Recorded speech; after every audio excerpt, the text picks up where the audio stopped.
Hello, this is Rod Montag, and this is a quickie review of Mary Poppins Returns. Right before watching this movie, I took some time to watch a portion of the original Mary Poppins. Not so much to compare the two, but to see how the spirit and the songs, the overall milieu of the original film compared in the end to the modern one. Not the songs, not the plot line, but just the feeling. And I have to say, having witnessed this new version, it suffers from a few problems. One of the big problems that it suffers with is a cast that really are not trained singers. They're not Broadway singers. They can hold a tune. And those that are not trained singers in the original, because Dick Van Dyke was not a trained singer in the original, but he gives a very large, round performance in his tone and the performance itself that helps to carry him through the tunes, even though he himself was not a professional singer. Lin-Manuel, he is a very talented writer. He's a talented performer in many ways, but he cannot produce the kind of a large theatrical performance that such a musical like this requires. His voice is far too reedy. He just doesn't really have it. The character itself also, quite frankly, has a very weak accent. Dick Van Dyke's accent, which was completely absurd, was, however, charming.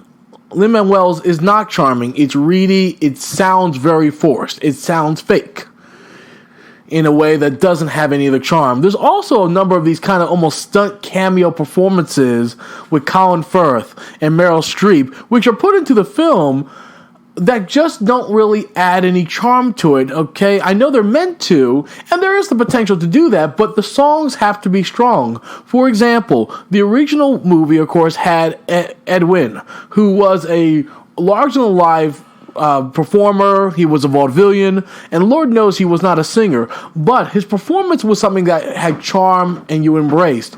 As much as Meryl Streep is an excellent, excellent actress, she does not have the right type of performance style for this type of film. But the biggest sin that this film commits is beyond its hackneyed story and convenient plot points is the fact that the songs are simply not memorable. I just came out of watching this movie, and I'll tell you right now, I suffer to remember one of the songs. One of them. Okay? I remember the titles better than I remember the actual songs. They just don't have it in them. Okay? Don't judge a book by its cover. Everything has to go up from here. These songs just don't have any verve to them, okay? They're pleasant enough tunes, but they'd be pleasant in a music sort of way, not in a full-blown Disney musical sort of way. To its credit, there are some good points about the film.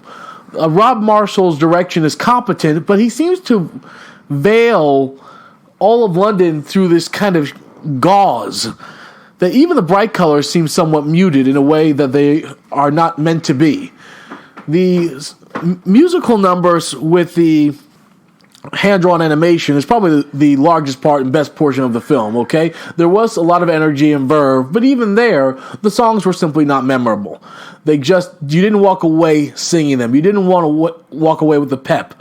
Also, let's talk a little bit about the cast, okay? I've already talked about some of the issues with Lin-Manuel, but we need to talk about some of the others. I've talked about the stunt casting, but then we have the main performer, Emily Blunt. She is given the unenviable task of following a legend, an iconic voice, an iconic spirit, an iconic performance. And keep in mind, lest we forget, that Mary Poppins was an Oscar-winning film, with Best Actress being given to Julie Andrews. How is Emily Blunt supposed to follow that? It is difficult to say. She, however, is probably one of the few bright spots of the film. She really does give the feeling and essence of Mary Poppins. That she does very well. But in the end, she is also not a professional singer. So even though she sings probably some of the best of any performance I've listened to in the film, she herself doesn't have quite the voice to carry the songs that she's presented with. But she is a bright spot, and that itself is a small achievement. I have to give the film credit for that. But in the end, the writing itself suffers. It is a hackneyed story with unnecessary secondary plot points about the Banks family losing their homes. It has a secondary plot about some sort of romance, potentially, between one of the Banks adult children, and the character Lin-Manuel plays, Jack, which goes absolutely freaking nowhere. So the story needed, quite frankly, a few rewrites, as did the songs. I'm not going to give this thing a score. I don't do scores or letter grades, okay? But we do give here on this podcast a review of go see, must see, and never see, and see if you're bored. See if you're bored, I would give this. It's a nice, pleasant enough film to play in the background if you have small children, or if you're working and don't want to be distracted by the film itself. It's pleasant noise, okay? This is Rod Montague. Take care.